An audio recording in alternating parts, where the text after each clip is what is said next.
The day after I did this training session recorded in this video, I watched a video by Larken Rose entitled When Fear Still Works. The link is in the description. I highly recommend watching it. In that video, Larken discussed how fear causes people to abandon moral principles and embrace tyranny. He used two examples to illustrate how both liberals and conservatives become authoritarian advocates of state tyranny the moment they succumb to fear. He started talking about so-called conservatives and Republicans. They claim to value morality.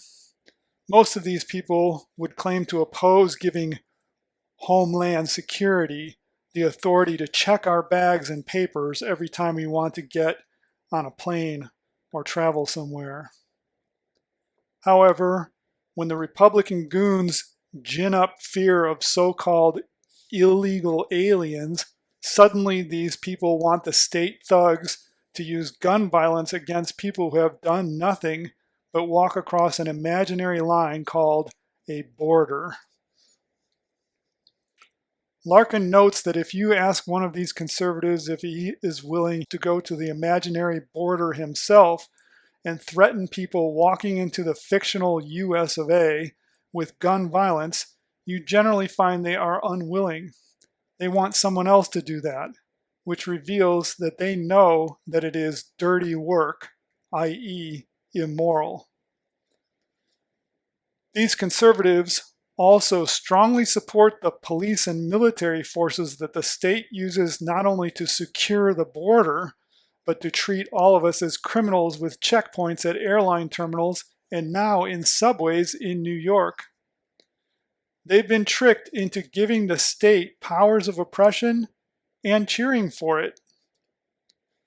On the other side of the binary con, you have so-called liberals. The word liberal comes from the root liber, L-I-B-E-R, from which we also get liberty. These people claim to want to keep government out of people's private lives. However, many of these people are liberals in name only, since they've been programmed to value only some liberties, but not others. In particular, when the Democrat goons gin up fear of gun violence, so-called mass shootings and assault weapons, many, if not most of these liberals in name only clamor to have the state use gun violence to take guns from private citizens who have committed no crimes. Do you see what I'm saying? These liberals claim to be opposed to gun violence, but when someone scares them, they fully endorse using gun violence to steal weapons from innocent common people. This makes them hypocrites. Further, like the conservatives, they won't do the dirty work themselves. If you ask them to get some weapons and go door to door to confiscate weapons from their neighbors, they shrink from it. They know they don't have the authority to infringe on their neighbors and don't have the courage of their fake convictions. They want to appoint some government thugs to do what they know is immoral. Ironically, many of these so-called liberals regard the police with suspicion and are the first to call for defunding the police when one of those thugs brutalizes an ordinary person. However, when the goons gin up fear of assault weapons, they suddenly become cheerleaders for police brutality against innocent people who happen to own scary black guns but have done nothing wrong. In 2022, U.S. police killed an average of more than 3 people a day, or nearly 100 people every month. The total was 1,176 people killed by police. In the same year, only about 210 people were killed in just 42 mass shootings. Thus, police gunmen alone killed nearly 6 times as many people as private mass shooters, quote unquote.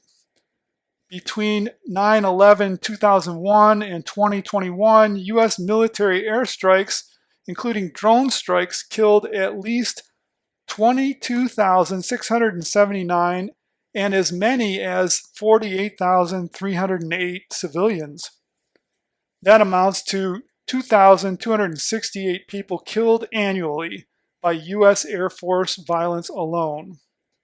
Add that to U.S. police killings, and we now see that government agents kill more than 3,000 people per year, nearly 15 times as many as killed in so-called mass shootings.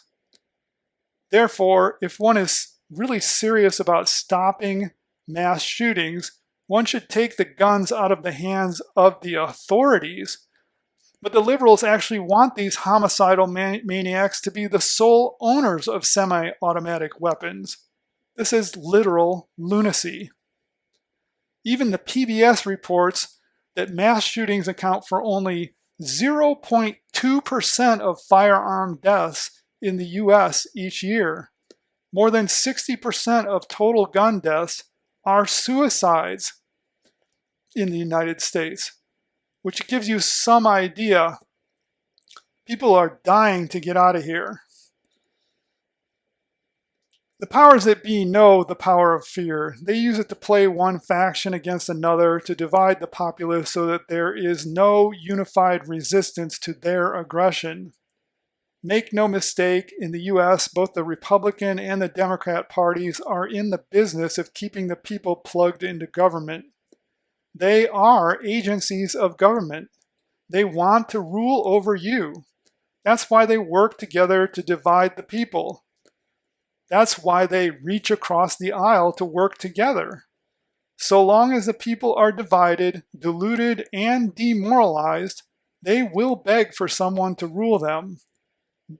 Those parties keep ginning up fear so that the people will demand, "Rule me harder, Big Daddy." If you are afraid of criminals or invasion, take responsibility for your own safety. Don't delegate your self-defense to someone who isn't even going to be able to defend you when you need it. The police don't have any obligation to protect you, and in any case, by the time you call them and they get to your location, the crime will already have occurred. Nature gave every species its own right and methods of self-defense. No other species delegates self-defense. Just like any other free-living animal, free people are prepared to defend themselves. Not long ago, every free man carried state-of-the-art personal defense devices everywhere he went. Only slaves went about unarmed. That tells you something. Slaves are not allowed to own tools that might enable them to defend themselves against the masters. Public schools have trained people to be dependents of the state. Nowadays, many slaves beg to have all their neighbors disarmed. They don't want to have the ability to ward off the state. Some will claim that carrying a weapon is uncivilized. That's what the masters want you to believe. In fact, an armed society is a polite society. When almost everyone has the ability to shoot back, a life of crime is a lot more hazardous. Mass shooters always choose sitting ducks in gun-free zones, not hard targets that return fire. If you want to be a free man or woman, you need to take responsibility for self-defense. Learn how to avoid potentially dangerous situations. Don't use drugs that compromise your awareness and ability to respond to danger. Learn how to fight back against aggressors and succeed. Train in hand-to-hand combat. Get personal defense devices and learn how to use them safely and effectively. If you don't like doing it yourself, hire a personal bodyguard. The Chinese sage Chuang-Tzu wrote, quote, "Those who understand Tao certainly have a penetrating familiarity with the overall pattern of things. Those who understand the pattern certainly know how to deal with contingencies. And those who know how to deal with contingencies will not find themselves harmed by other things. For those of the very best character, fire cannot burn them, water cannot drown them, heat and cold cannot harm them, Birds and beasts cannot hurt them. This is not to say they don't pay any attention to such things, but rather that because they are alert to danger, secure amid changing fortunes, and careful in their undertakings, nothing is able to do them harm." End of quote. The way to keep yourself safe is to cultivate awareness and ability, not put one's trust in some authority who does not have your best interests in mind because he or she is minding first his or her own interests. In short, grow up, be an adult, not a child dependent on Big Daddy government to protect you. That said, I want to explore something Larkin did not. Why are people so susceptible to fear that they will throw out their moral principles the moment some government agent scares them? In fact, all fear is fear of loss of some part or the entirety of one's life. This fear of death is what makes humans easy prey for the politicians. The fear of death arises from one source: identification with the impermanent body. Basically, we all want to live forever, but at the same time, we all know that the body will die. Wanting to be immortal, we will sacrifice liberty for a false security. Yes, all security is ultimately false. No matter how safe and secure you make your body, the body is a goner. You can't keep it forever. It is impermanent by nature. So long as one believes that the body is oneself, one will have a fear of death, because death will be loss of oneself. All great spiritual traditions teach that this fear of death and attachment to one's body arise from ignorance of one's true self or true nature. At the same time, the desire for permanence arises from a subconscious awareness of one's true self or true nature, which is immortal. You are not your body. You are the one who witnesses the body from its birth to its death. Throughout its life, the body constantly changes. The body you witness today is not the one that was born from the womb. The body tomorrow will not be the one of today. When you were 10 years old, you would say, "I am 10 years old." Today, you would say, "I am," fill in a different age. Please notice what remained the same. I am. You are the one who witnessed the body at 10 years of age and has remained unchanged through all the changes, and now witnesses the body at whatever age it is today. That one is the I am. Your true self consists of pure consciousness. The mind and body are merely objects that you watch over. They change and will pass. You will remain who you are, the I am, regardless. No one can deny the presence of this self without self-contradiction.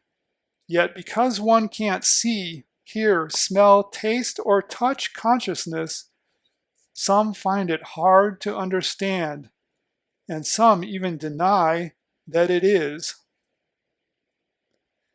The eye can't gaze upon itself, the ear can't hear itself, the nose can't smell itself, the tongue can't taste itself, the finger can't feel itself.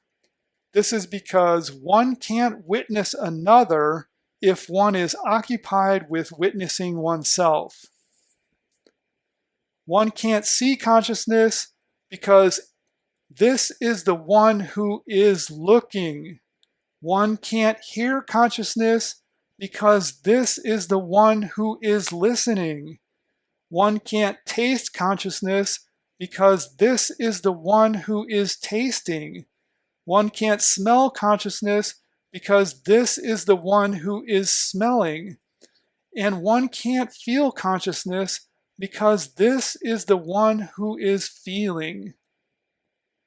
All great spiritual traditions teach us that when one deeply realizes that one is this eternal witness, awareness, not the body, one will finally transcend fear and achieve ultimate freedom. This is why those who want power over people promote materialism. Tyrants need to use fear to manipulate people, so they don't want you to be fearless. They want you to identify with the body. Those who are in control know that if you know who you really are, they won't be able to control you.